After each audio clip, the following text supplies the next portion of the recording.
Hello everyone, welcome to the third episode of Scale by Bangladeshi Angels.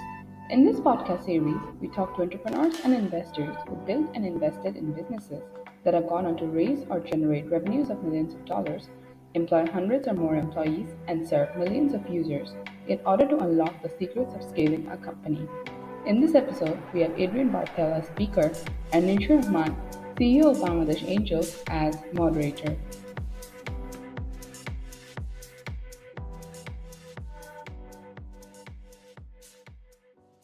Excellent. Welcome, everyone. My name is Nirchor. I'm the CEO of Bangladesh Angels.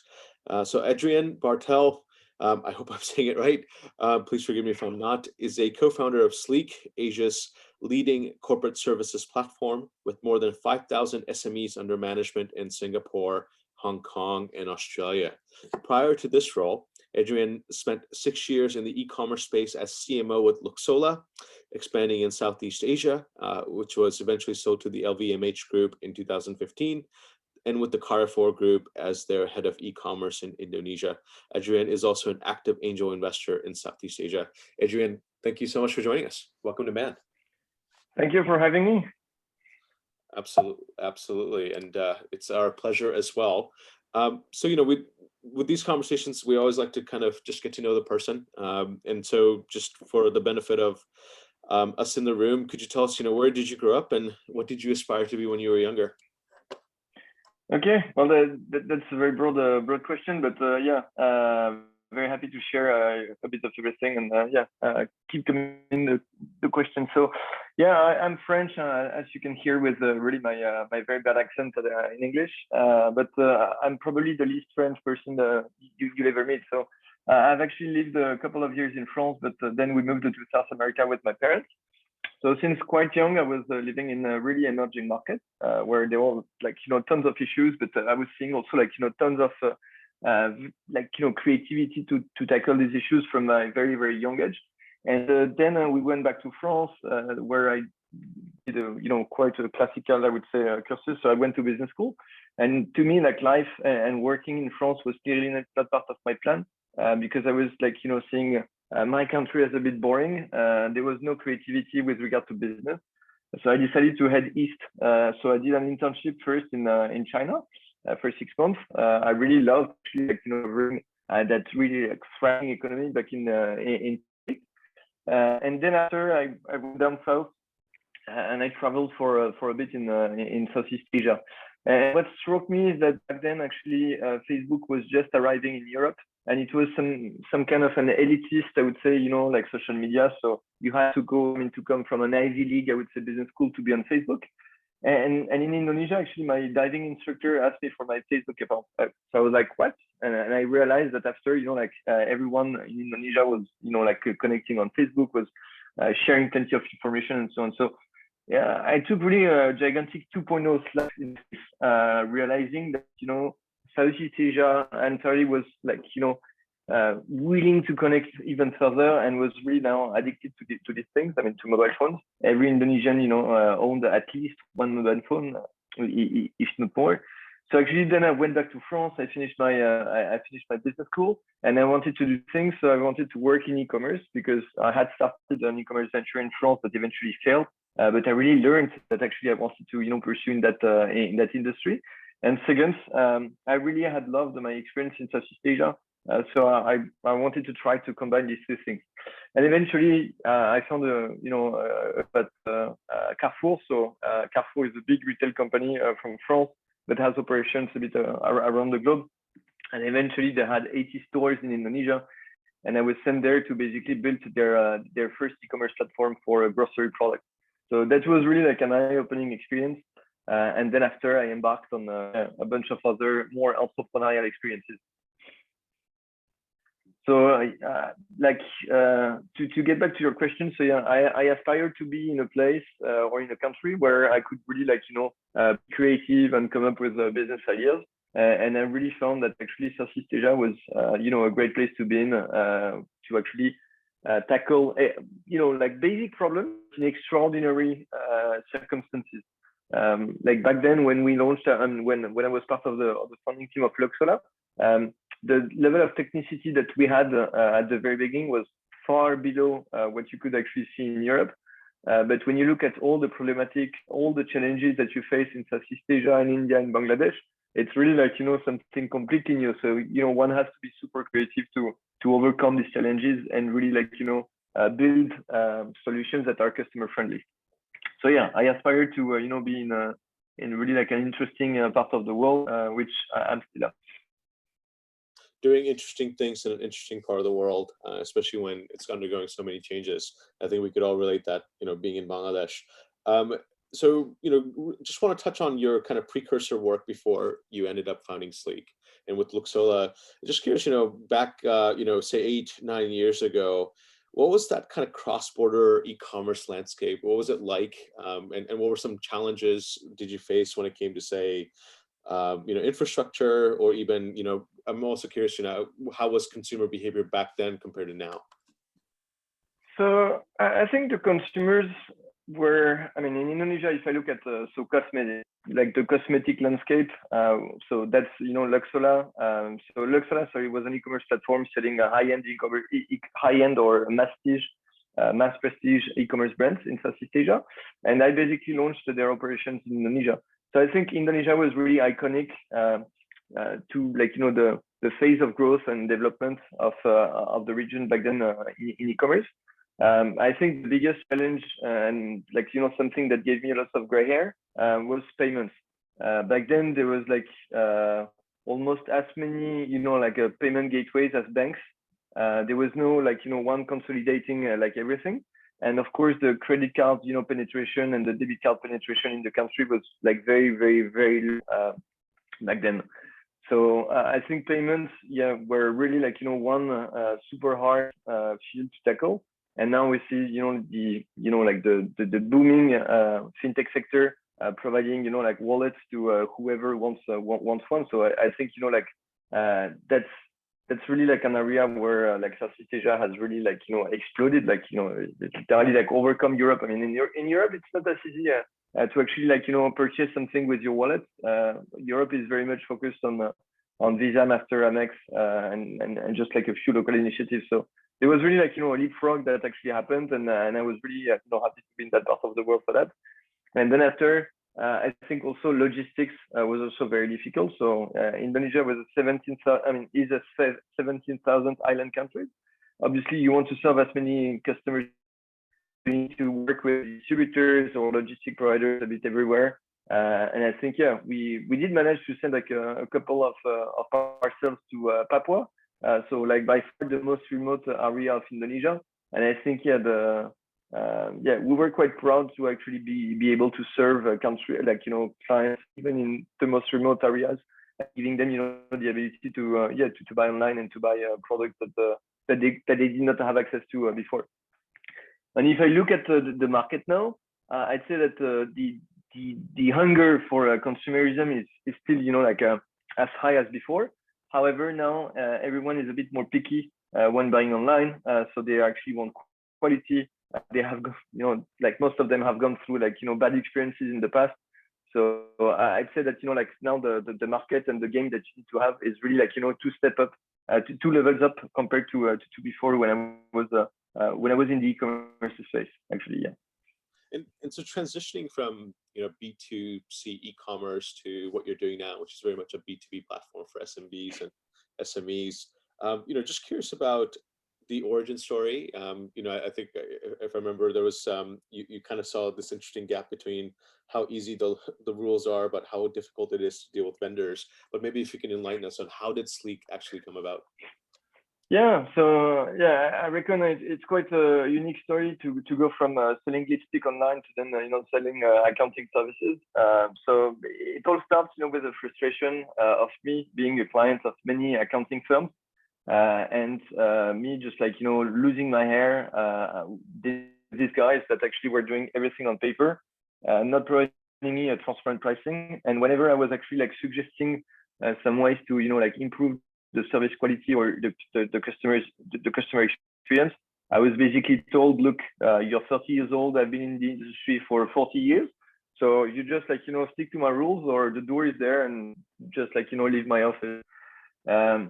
So yeah, after realizing that there was such a gap, like in between the client's expectations and what the market was offering, that I started to actually read the Inter Companies Act of Singapore. So back then I was based in Singapore, and then I realized that actually something could be done within, of course, the regulatory framework provided by Singapore. So everything could be done online, could be done digitally. And if something can be done digitally, then there is a high likeliness that the process can be automated, and therefore that you can provide a better user experience to the end user. And back then, to be extremely honest, yes, I was a bit bored of selling lipstick. That's not really a passion for me. What I was really passionate about was to distribute like new brands to like this part of the world.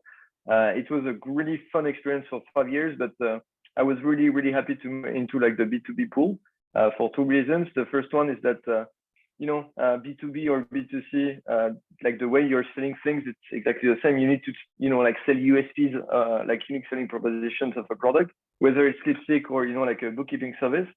You need to market it the right way, because at the end of the day, the buyer is doing the same equation: is this product going to like bring any value to me? Is this going to make me more beautiful, or is this going to actually like cut into my accounting service bill and also providing me like a new user experience? So I think the reasoning behind is really the same. And then the last part of B2B is that it's actually a market where the cost of acquisition is higher. However, the lifetime value of a client in B2B is so much bigger than actually the one that you can find in B2C. At Sephora, at the end, so after selling Luxola to the LVMH Group, you need to pay to acquire clients, and then second you need to pay again to actually like retain the client and get him or her to actually purchase again. So I found in B2B, I would say a more balanced and better unit economics, and that's actually quite enjoyable. And how did you meet your co-founder? So that's a good question. So I usually like say that it's a friend actually. So it's more than a friend. Someone that I've got like a huge respect for. We met at like few networking sessions in Singapore around like the tech community, and I like to say that we started to flirt, I would say, around ideas for like 3 to 4 months. So drinking lots of and grabbing lots of coffees. We actually had an idea around like following the fact we both shared the same frustration for accountants. So we're like, okay, there is something that can be done in that field. And after I think we worked on the idea for like 2 months, and I was really tired of selling lipstick. So I told him, look, I'm tired of selling cosmetics. I think we're onto something, so I'm in. And then back then he actually had just sold like his previous company, and he was looking for a project. And I think the planets were aligned, and we decided to actually hop on an adventure. And just to add one more comment, I think I really enjoy working with Julien, so that's his name. Because we're very different, from the mindset. We're very complementary, and this way, like the discussions that we have are quite rich in the sense that we have two very different, point of views and opinions. So the mixture of these two, our two personalities and our two approaches to things is actually really, it's good for the business. More questions you bring around the problem, so then the more likely you're to actually solve the problem by also mitigating all the risks that you can actually think of around. And so fast forward now, right? So here's a bit of a preview of the platform for those who might not have seen it before. So here's sleep.com, and so to give a sense of scale, maybe these numbers are a little bit outdated, but you've got 150 employees, 3,500 customers from 115 countries, ranging from startups, SMEs to multinationals.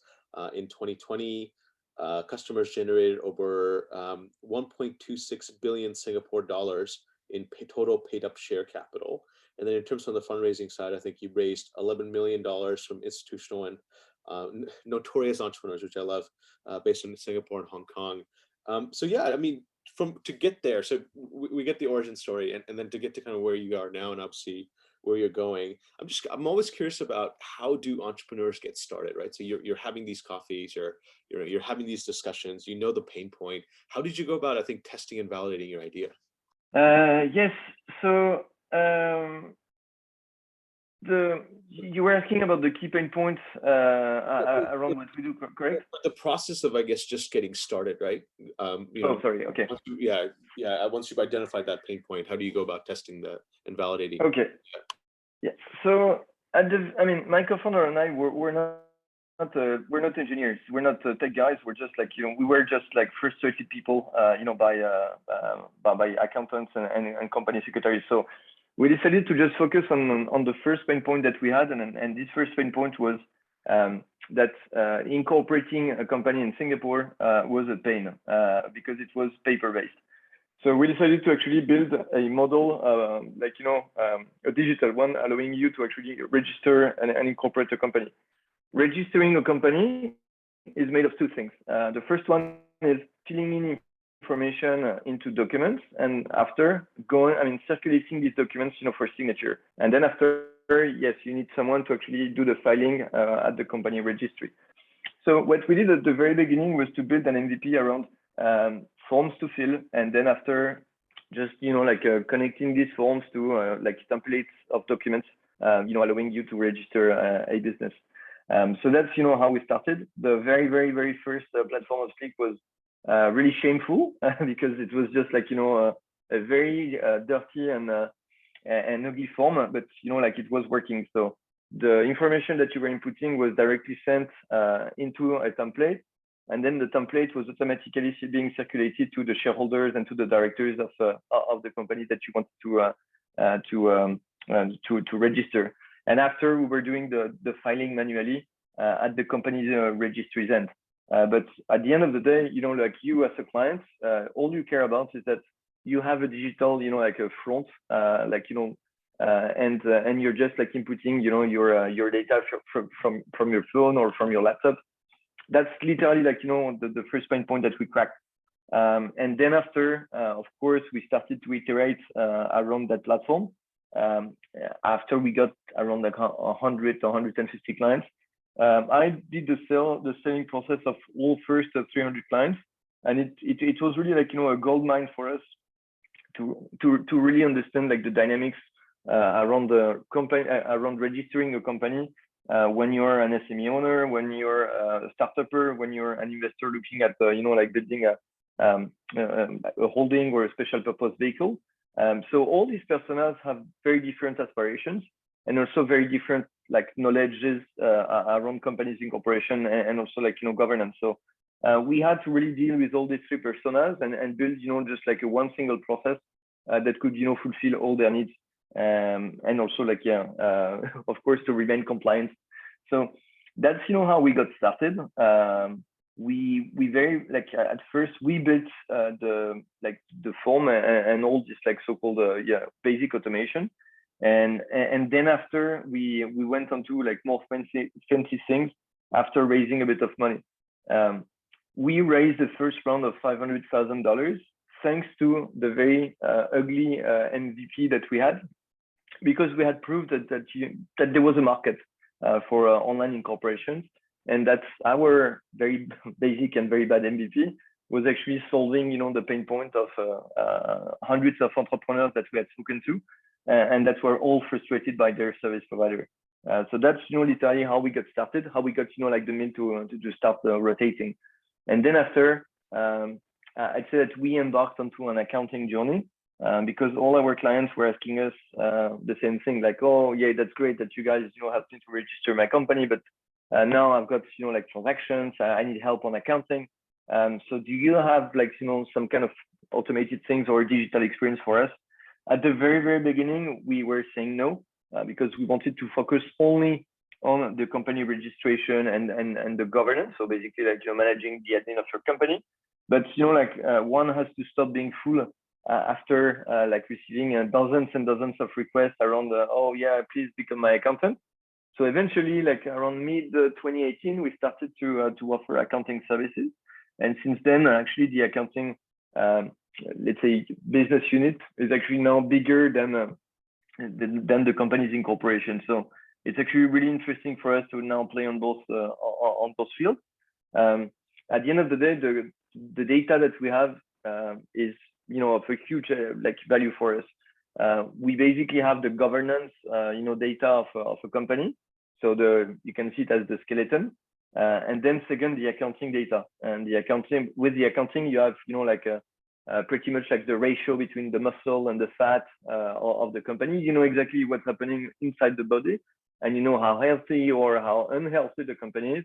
And this way, you're able to actually offer various services. So that's like really the vision that we have, is to build a platform that solves the entrepreneurs and the SME owners lives by helping us to provide them like compelling solutions to the problems that they're facing in their daily lives, daily operations. No, that's quite interesting. So, I mean, in the beginning, you focused on one particular use case, which is registering a company, and over time across these three personas, and you kind of built your, I guess, muscle doing that, and then obviously codified that, and then moved into kind of other things like accounting. So that's quite interesting. One, I mean, I think it makes sense, but just want to kind of verify. In the beginning, you made a conscious decision to do things yourself, be fully integrated, as opposed to having a marketplace structure where, you might have vendors kind of performing this. Why was that the case, or why did that make sense? So when you're when you're a tech company, your main added value remains, and the biggest asset that you develop is your platform. So if you start by outsourcing, what has the biggest value in your company, at the very beginning, it might be easier because you might work with like some folks that have like bigger capacity than you hiring like one or two engineers. However, and that's based on past experiences, we realized that actually it's better to have your engineers sitting with you, next to you, so that they really understand your vision, and of course they don't start drifting towards the right when they actually should be like remaining quite like working straight ahead. So it's more like at the very beginning, you really want the platform to be compelling to your target. You're speaking to your target audience, so that's why we made the choice to actually like integrate everything internally, and to have like the resources internally as well. It took us longer. It took us longer to actually have like a decent product online, but we knew that product was really like in line with all the expectations from the market. And how did you, go back to that 300 number, right, or of these initial clients? How did you find them? How did they come to you, or how did you find them? So before actually like embarking on this journey, of course, one needs to do like a marketing survey. So all I did was reaching out to all my entrepreneur friends, asking them the same questions, and then asking them if they knew other like people that I didn't know about, so that I could meet them, and also like do the same market survey.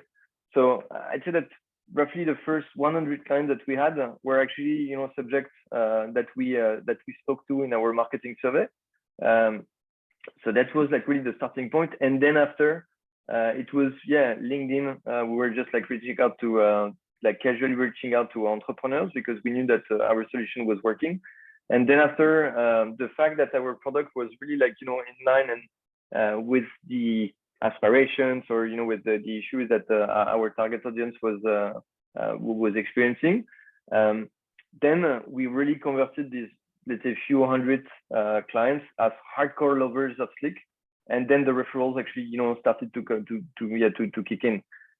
So I'm quite happy to say that until 2019, roughly like 40 to 45% of the new clients that were coming in every month were actually referrals. So that was like super healthy, and also like very affordable from a marketing standpoint. So then after, we started to incentivize the referrals. So of course they're a little bit less genuine, because now because you can make money, so you're actually sharing that a bit more than before. But it remains like a very, very big customer acquisition channel for us. And that's why, the North Star of the entire company is the NPS score, the Net Promoter Score. So we really, really want our clients to actually be happy and be, see their needs fulfilled. This way, we know that they keep on being engaged, they keep on being happy, and they keep on, recommending us every time they come across someone that actually wants to register a company in Singapore, Hong Kong, or Australia, or someone that actually is, again, losing his mind with his accountant or his company secretary. Another question, so that's quite remarkable, 40, 45% kind of referral rate, even in the beginning. Another question, we're looking at this menu, right? So these are the products or services you have now. They seem pretty affordable, actually. And so just curious about your pricing philosophy, let's say compared to whatever the prevailing standard is in the market. So yeah, that's a very good question. So we are not the most expensive, but we're not the cheapest. So our service when we started was, our fee, when we started was roughly the same, if not a little bit more expensive, but it was including everything. So our thesis was that, when you pay for something that's automated, there is no reason, for the service provider to start, charging you the same way than the rest of the market. So just, for the record, the rest of the market, basically, you call them, they start charging you. You ask them to issue you a resolution, they charge you. So it's like really like an Italian restaurant. You have prices for literally hundreds of things. So we wanted to stay true to ourselves and to build something super simple. So we're like, okay, one price that rules everything. So for instance, if I look at our corporate secretary price, it encompasses everything a company can do over a period of a year. So I'm talking about appointing directors, issuing shares, changing, passing any kind of resolution. And that was really a true disrupting moment, because the rest of the market back then was pretty much not even looking at us.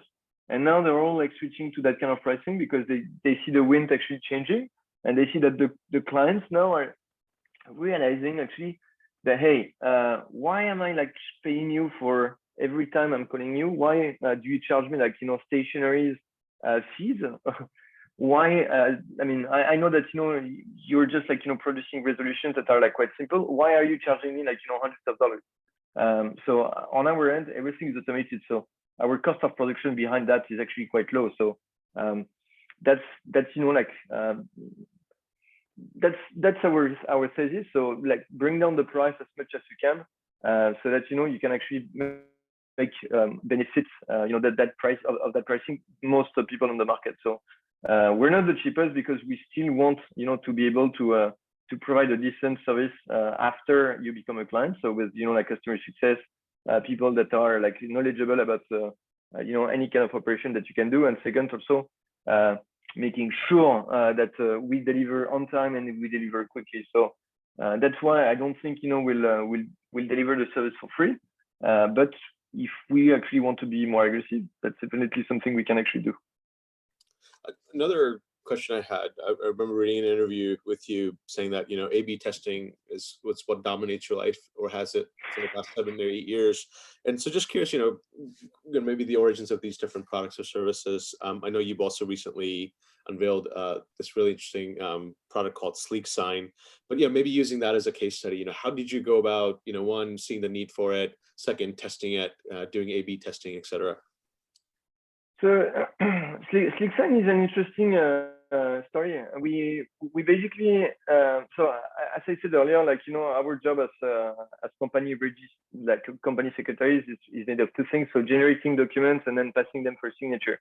So we worked with DocuSign. We stopped because it was too expensive. Then after we worked with HelloSign, we stopped because we were spending tens of thousands of dollars every month. And then after we found this other solution called PandaDoc. It was the same. We were paying a huge amount of money to them because we were circulating thousands and thousands of documents. So at the end of the day, we were like, okay, we're spending like tens of thousands of dollars every month, paying for signature.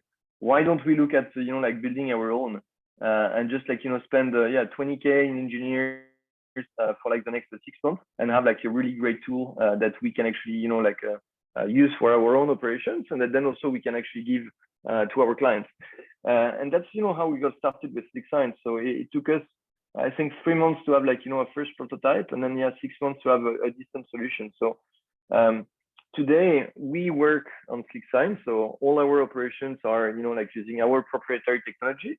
And also, as COVID started, we decided to just like open, SlickSign for all our clients and also like not clients. So today, even if you're not a Slick client, you can actually register on our platform, create an account, and then have access to SlickSign and start, like sending documents to anyone based globally for free.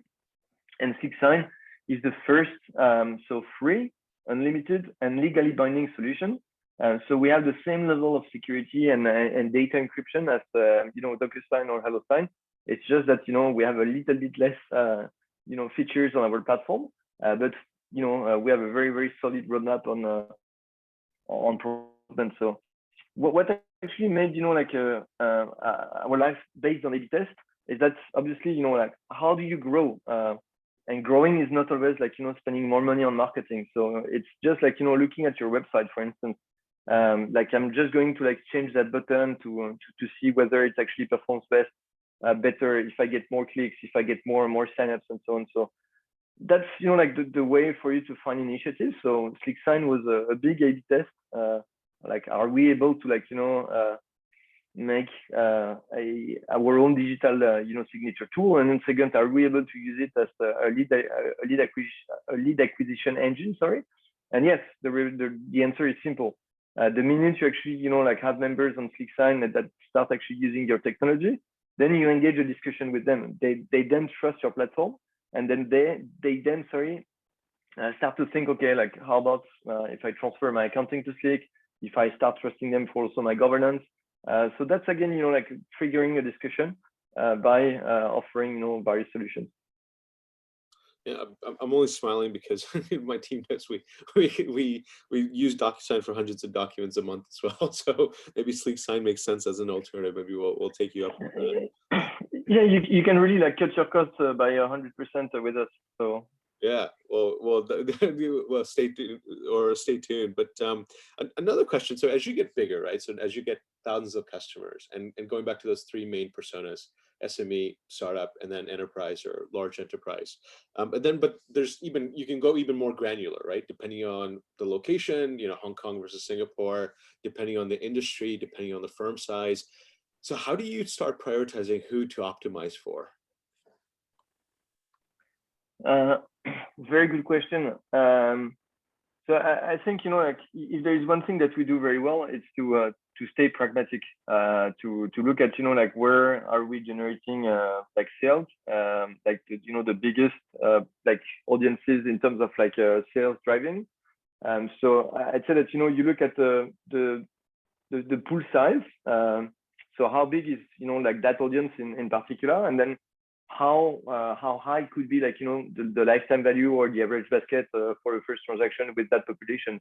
So I think that like obviously you need to go for like the juicier, I would say, part of the cake, just to make sure that acquiring these guys and making that sales with that part can then allow you to actually go after like perhaps a bit more niche audiences. But we always go for like the most rewarding in terms of sales, definitely. Going back to also your acquisition channels, so referrals being a key one, you mentioned kind of LinkedIn and others, but I mean, how much of your kind of focus is on digital marketing versus, let's say, inside sales or even kind of sales team? So at the very, very beginning, because we, before like starting to raise funds and so on, we had literally like nothing. So I was doing the sales, I was reaching out to, and probably being a pain to like many people on LinkedIn, but like it worked, and then it helped us to like explore new channels. So very quickly we actually started to do outbound. because it was a quick way for us to like, get in touch and again, start a discussion with people that were of interest. So obviously, like anyone who either owns a business or is the CFO or the legal counsel of a company in Singapore was of interest to us. So we probably contacted a lot. I mean, probably all of the CFOs and legal counsels of Singapore. And then after, obviously, like when you want to embark onto a new journey, a new dimension, then you need to go after the online marketing. So generating brand awareness, and then after, going after the purchase intentions or the intents, for company registration, for accounting on Google. So I'd say that right now, we probably do I'd say 80% of really I would say inbound sales coming from online marketing, and then 20% coming from referrals or just like we don't really do outbound. We were actually before COVID, attending lots of events or doing like a lot of networking, because that's where also like you find entrepreneurs and how you can also connect with communities. But now it's actually very, very small, and we primarily focus on online marketing because essentially that's scalable. There is only a number of people that you can speak to physically in a day. There is only a certain number of cocktails or communities gatherings that you can actually attend, and only a certain number of people that will attend these gatherings. So a scalable way to actually go after your market is definitely to go after the online marketing piece, and that's what we actually started last year in January. We really made a big step forward and hiring a great team of people, very savvy on online marketing, on the CM, on optimizing everything. So yeah, now I'd say that we grow in a scalable manner thanks to online marketing. Going down the funnel, what tools do you use internally or processes do you use to kind of, track your funnel, and also, I guess as you go downstream into things like retention? So we use two tools. The first one would be HubSpot, our CRM. So that's where the core engine of our online marketing. So we see literally everything. The number of discussions that we had with per persona, and then after, of course, the conversion rate by sales, by persona, and so on. So that's really helping me to guide our acquisition strategy. And then after, we use, I'd say, a mix of BI tools, we use BigQuery, and then we have a set of reports on Data Studio, and we have our own data team internally that just pulls and data from everywhere and just cross it, so that then after we can have actionable data to work on. I think just go maybe zooming in more on the management side, and then we'll talk more about fundraising and then Q&A. But just curious for you, when you started, and then up to maybe the initial batch of employees versus these days, what's the biggest difference in how you spend your time? So before I was really actually doing things but very low level stuff, writing some copywriting for the social media, building campaigns landing pages, but building the pages myself. So I was doing a lot. So that was pretty much 80% of my time before, and now it's 20% of my time is really to actually oversee people that are doing that. And then 80% of the rest of my time is literally to manage teams that are working on marketing, on client acquisition, on sales, on CRM. So yeah, it's more more talking, more meeting, less, I would say, doing stuff with my own head. But I tend to be quite eager to get my hands dirty. So if things are not moving as fast as I would like to, then I've got no ego issues in actually building pages and doing dirty low level work. Excellent. And also curious, how would you define your culture, and what are some tangible ways in which you codify or communicate that? Very good question. I think so. if you look at, so that's going to sound a bit cheesy, perhaps, but like, SLEEK stands for simplicity, learning, entrepreneurship, excellence, and knowledge. Simplicity, because that's really the essence and the DNA of of what we're building at SLEEK.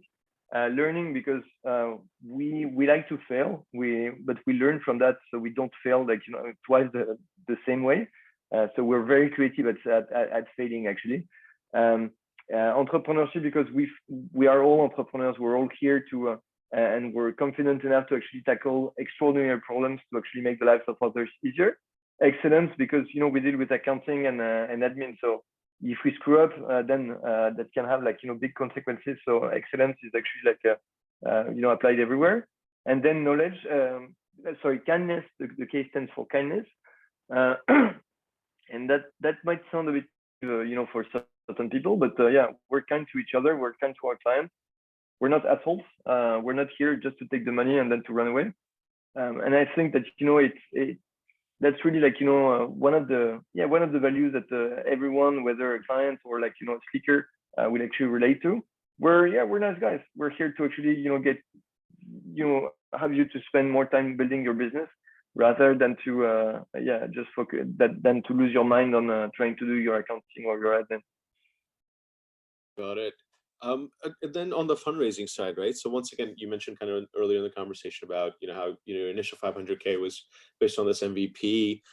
What did you have to show? So that was, I guess, the pre-seed round, maybe seed round. But as you kind of move up the curve, as you go through more further rounds, what do you have to show to each iteration of investors to be able to secure that next round? So I think, and you guys are probably like way more expert than I am. Sorry, at doing angel investments. I mean, at the very beginning, no matter the data that we were able to show, it was like ridiculously like small. Like our very first investors were literally like putting money on our head. They were trusting us as individuals. They liked the projects. They had, like either faced the issues and the problems that we're tackling, but it was certainly not because of our deck and our data room back then that they could actually make a decision of investment. It was certainly, yes, on the marketing survey, on speaking to people that became our clients, but it was certainly way more like a discussion, basically individual to individual, that actually got them to sign the first term sheet. And as we actually grow our business, and as we speak to more professional investors and institutional, now everything is about data. So the human part of investment is now minimized to, I would say, like 5 to 10%. Because they trust that if you achieve to the scale that you're at some point, it means that you're doing something right, and that you're a good human or a good individual to actually bid on. But the rest is more like data. So is your target market big enough for us? Are you looking at the right countries? How are your unit economics? Are you like healthy enough to actually like become X evaluation, after like a certain couple of years. So I'd say, yeah, it's less adventurous discussion. So it's more, pragmatism and data-driven discussion by far. Got it. Oh, thank you so much for that. So I know you and I talked a little bit about the Bangladesh market. Just curious from your perch, where you are, where, I know we've made some splashes, I guess, but just curious, how is Bangladesh perceived and as a startup destination and startup investment destination, and how would you like to potentially get involved in the future? Yeah, so I think my first contact with the Euro startup ecosystem was in 2014 when I met the Chaldal guys that they flew to Singapore, and back then they were speaking to a VC fund that was investors of ours. And because of my previous experience at Carrefour, the fund asked me to do like a very basic due diligence about Chaldal, and just by speaking to the founder. So it was really cool. We had coffee. I think we spent like 2 hours talking about their operations and how and what they were building in Bangladesh. So what struck me the most is, yes, one, the eagerness to go online and to like consume 2.0 products of your country, and second, of course, the roaring middle class that now is connected, has access to social media, is able to buy online. So yeah, that's for me one of the biggest opportunity or untapped opportunity in Southeast. I mean in Asia. So yeah, that's a market that I'm looking at quite. With a lot of curiosity. I never had the chance to invest in a Bangladeshi startup so far, but it's definitely. It has all the components that I'm looking at. So a big population, a roaring market, and of course, not so many people are actually actively working there. So yeah, I think a lot of people are looking at Indonesia, Vietnam, Thailand, Malaysia, but they should also, be paying a bit more attention, a bit more west to Bangladesh. Excellent. We love the enthusiasm for it, and hopefully we can find some ways to work together sooner than later. And then, definitely. Yeah, and then you and I will be working together on a campaign to promote Sleek and its services at a discounted rate to the Bangladesh market as well. So that's another, and I guess, key point of action going forward. Awesome. We're getting towards the end of the hour. I know we're supposed to take 40 minutes, 45 minutes of your time. So you've been very generous, Adrien, on a Friday afternoon. I hope you have a good rest of your weekend. And I'm really looking forward to us working together and hopefully giving you some reasons to come to Bangladesh, right? But yeah, in the meantime, stay safe. And to everyone in the room as well, thank you so much for joining. Have a great weekend and talk to you soon. Thank you, everyone. Thank you for the opportunity. Bye-bye.